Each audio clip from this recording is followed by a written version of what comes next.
Welcome back to another new video in SD bio life with life science. Second SLST নিয়ে গতকাল হাইকোর্টে যে দুটি গুরুত্বপূর্ণ মামলা হলো, সেই দুটি গুরুত্বপূর্ণ মামলা কিন্তু সেকেন্ড এসএলএসটির বৈধতা নিয়ে একটা বড় প্রশ্নচিহ্ন উঠে আসছে এবং ফার্স্ট এসএলএসটি অর্থাৎ 2016 এক্সপায়ারি অফ প্যানেল নিয়েও কিন্তু বিরাট প্রশ্নচিহ্ন আসতে চলেছে। এই প্যানেল কতদিন বৈধ থাকবে কি থাকবে না, বা যদি এক্সপায়ারি অফ প্যানেল নিয়ে যদি চূড়ান্ত ডিসিশন হয় তাহলে সেকেন্ড এসএলএসটি যদিও বৈধতা থাকে তাহলে কিন্তু তার সেই প্যানেলের বিরাট বড় পরিবর্তন হবে এবং সেকেন্ড লিস্ট আসার কিন্তু সম্ভাবনা রয়েছে। এবং এসএসসি গ্রুপ সি গ্রুপ ডিতে যদি সেই রকম ব্যাপারটাও দাঁড়ায় তাহলে সেখানেও কিন্তু পরিবর্তন আসবে। আজকে এই নিয়ে আলোচনা করব। ভিডিওটা শেষ পর্যন্ত দেখো, ভালো লাগলে লাইক করে বন্ধুদের শেয়ার করে দিও, চ্যানেলে নতুন হলে চ্যানেলটা সাবস্ক্রাইব করে নিও। হোটেলের মধ্যে রয়েছি, চারদিকে প্রচুর সাউন্ড হচ্ছে, বুঝতে পারছি, হয়তো কথা শুনতে অসুবিধা হবে, একটু মানিয়ে নিও। বাইরে রয়েছি, তোমরা সবাই জানো। দেখো, প্রথম যে প্রশ্নটায় আসি, প্রশ্নভুল মামলা যেটা নিয়ে মোড় ঘুরতে চলেছে সেকেন্ড এসএলএসটির ভবিষ্যৎ। এই প্রশ্নভুল মামলায় কিন্তু গেজেটের যে রুল ছিল সেই রুল কিন্তু মানেনি এসএসসি। কীভাবে মানেনি না, সেকেন্ড এসএলএসটির যে প্রশ্নভুল মামলায় যে টাকা দিয়ে প্রশ্নভুল যে চ্যালেঞ্জ করতে হবে সেই ব্যাপারটা গেজেট রুলে ছিল না। অর্থাৎ সেখানে হাইকোর্ট প্রশ্ন তুলে দিয়েছেন যে তাহলে যেখানে গেজেটের রুলে নেই সেখানে আপনারা কি করে টাকা নিলেন এবং কত টাকা নিলেন তার হিসেব দিন, এবং সেই টাকা ফেরত দেওয়া হবে কিনা সে নিয়েও কিন্তু কথা উঠেছে। অর্থাৎ যে এই যে এসএসসি যে গেজেট রুল তৈরি করেছে সেই গেজেট রুল কিন্তু এসএসসি নিজেই মানছে না, তাহলে বৈধতা কোথায় থাকছে এই প্যানেলের মধ্যে? এটা কিন্তু একটা বড় প্রশ্নচিহ্ন উঠেছে। এবং কথা প্রসঙ্গে এবং মামলার শুনানি প্রসঙ্গে রাফলি এস্টিমেট যেটা উঠে আসছে, প্রায় 1,29,00,000 টাকা তুলেছে এসএসসি। এবং হাইকোর্টেও প্রশ্ন করেছেন যে তাহলে কি এটা টাকা তোলার একটা রাস্তা, মানে সুদখোর মহাজনকে যেভাবে প্রশ্ন করা হয় ঠিক সেইভাবেই প্রশ্নটা করেছেন। কি মারাত্মক অভিযোগ দেখো। তাহলে এই এসএসসি একটার পর একটা কিভাবে অপরাধ করছে আর সেই অপরাধকে ধামাচাপা দেওয়ার চেষ্টা করছে। তো বেকার যুবকরা যেখানে টাকা দিয়ে এক একটা সাবজেক্টে একাধিক প্রশ্নে চ্যালেঞ্জ করেছে, বহু টাকা ব্যাপার সেখানে রয়েছে। সেই বেকার যুবকদের কাছে যেখানে টাকা নেই ফর্ম ফিল আপ করার, তাদের টাকা নিয়ে হজম করে দিচ্ছে এসএসসি। সেই টাকা ফেরতের ব্যবস্থা নেই, তার হিসেবও পার্টিকুলারলি নেই, এবং 4 সপ্তাহের মধ্যে হিসেব টিসেব সমস্ত কিছু জমা দিতে হবে, এবং হয়তো টাকা ফেরতের ব্যবস্থাও এসএসসি করে মানে আমাদের হাইকোর্ট করতে পারেন, কারণ অমৃতা ম্যাডাম কিন্তু সেই রকমই আশ্বাস দিয়েছেন বা সেই রকমই ইঙ্গিতপূর্ণ কথাবার্তা বলেছেন। তা অর্থাৎ এই যে ব্যাপারটা দাঁড়ালো, এই গেজেট রুল যে নিজেই মানেনি এসএসসি, এটা নিয়ে কিন্তু দীর্ঘ বিতণ্ডা হবে এবং এই বাক বিতণ্ডায় রায় কিন্তু অন্য মোড় ঘুরতে চলেছে।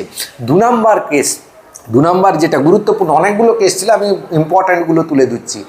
যে এই এক্সপায়ারি অফ প্যানেল 2016-তে যারা এইখানে জয়েন করেছে, মানে প্যানেলের মধ্যে রয়েছে বা ইন্টারভিউ দিয়েছে, তারা আনটেন্টেড ক্যান্ডিডেট হিসেবে পরীক্ষা দেয় কী করে? কারণ এক্সপায়ারি অফ প্যানেল সুপ্রিম কোর্টও মেনে নিয়েছে, এর আগে হাইকোর্টের শুনানিতে সেখানেও মেনে নেওয়া হয়েছে যে এক্সপায়ারি অফ প্যানেল কতজন কি ব্যাপার রয়েছে তার তথ্য কিন্তু এসএসসির কাছে নেই। এবং এই তথ্যটা নেই মানে কি, এসএসসির কাছে যা তথ্য নেই, কোথায় ওএমআর মিসম্যাচ, কোথাও এটা সেটা যে তথ্য নেই, তারা কিন্তু অবৈধ বলে ঘোষণা করে দিয়েছে সুপ্রিম কোর্ট। অর্থাৎ তারা টেন্টেড ক্যান্ডিডেট হিসাবে বিবেচিত হবে। তো সেই হিসেব তাদের মধ্যে যারা এক্সপায়ারি অফ প্যানেলে জয়েন করেছে তাদের কেন টেন্টেড ক্যান্ডিডেটের লিস্টে না রেখে আনটেন্টেড ক্যান্ডিডেটের মধ্যে রাখা হলো? কারণ যে কোনো প্যানেলে, পৃথিবীর যে কোনো প্যানেলে এক্সপায়ারি অফ প্যানেলে জয়েন করা মানে আউট অফ প্যানেল। তাদের বৈধতা থাকেই না, কিন্তু এখানে 100% বৈধতা করে তাদের কিন্তু 10 মার্কস এক্সপিরিয়েন্সের 10 নাম্বার দিয়ে একদম প্যানেল যে তৈরি হয়েছে একাদশ দ্বাদশ তার উপরের সারিতে রয়েছে। শুধু তাই নয়, নবম দশমের যে ইন্টারভিউ লিস্ট তৈরি হয়েছে তাতেও উপরের সারিতে এক্সপায়ারি অফ প্যানেলে রয়েছে। এবং যারা পিটিশনার তারা বলছেন যে এই সংখ্যাটা নবম দশম একাদশ দ্বাদশ বা SSC group C group D মিলিয়ে 9 থেকে 10,000 হতে পারে। তো এত বড় একটা সংখ্যার যদি পরিবর্তন ঘটে, যেখানে ধরেই নিলাম 2-3 হাজারেরও যদি 9, 10 একাদশ দ্বাদশে পরিবর্তন হয় তাহলে কিন্তু প্যানেলে বিরাট পরিবর্তন হবে এবং দ্বিতীয় লিস্ট 100 নয় 200% আসবে।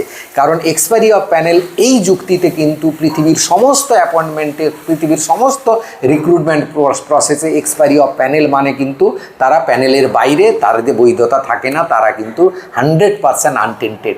সেখানে কিন্তু এরা টেন্টেড, 100% টেন্টেড, সেখানেই তারা আনটেন্টেড হিসেবে কিন্তু 10 নাম্বার পেয়ে প্যানেলের উপরের সারিতে রয়েছে।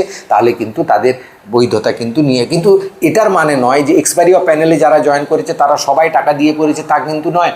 অনেকেই রয়েছেন যারা কিন্তু সঠিক নাম্বার পেয়ে জয়েন করিয়েছে, যেহেতু এক্সপায়ারি অফ প্যানেলের মধ্যে ছিল, ওয়েটিং লিস্ট থেকে তাদের তুলেছে, প্যানেল এক্সপায়ারি হয়ে গেছে, কিন্তু এসএসসির ভুলে তাদের কিন্তু একটা বিরাট ক্ষতি হয়ে গেল, যারা কিন্তু টাকা পয়সা না দিয়ে নিজের যোগ্যতায় চাকরি পেয়েছিল। এই ব্যাপারটাকেও কিন্তু সবাইকে ভেবে দেখতে হবে। তো এই যে দুটো ব্যাপার রয়েছে, এই দুটো ব্যাপার কিন্তু খুব মানে গভীরভাবে যাচ্ছে, এবং তাতে এই সেকেন্ড এসএলএসটির বৈধতা নিয়েও কিন্তু এটা কতদিন গড়াবে না গড়াবে কিন্তু বড় প্রশ্নচিহ্ন থেকে যাচ্ছে।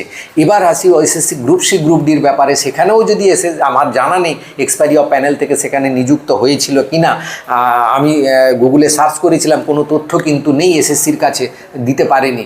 তো সেখানেও যদি থেকে থাকে, সেখানেও কিন্তু আবার সেকেন্ড লিস্ট তৈরি হবে, বা সেখানে কিন্তু এক্সপিরিয়েন্সের নাম্বার যারা পাচ্ছিল তারা কিন্তু পাবে না। তো এইরকম কিছু একটা ব্যাপার দাঁড়াচ্ছে, যা নিয়ে কিন্তু সেকেন্ড এসএলএসটির ভবিষ্যৎ কিন্তু বড় প্রশ্নচিহ্নের মুখে চলে যাচ্ছে।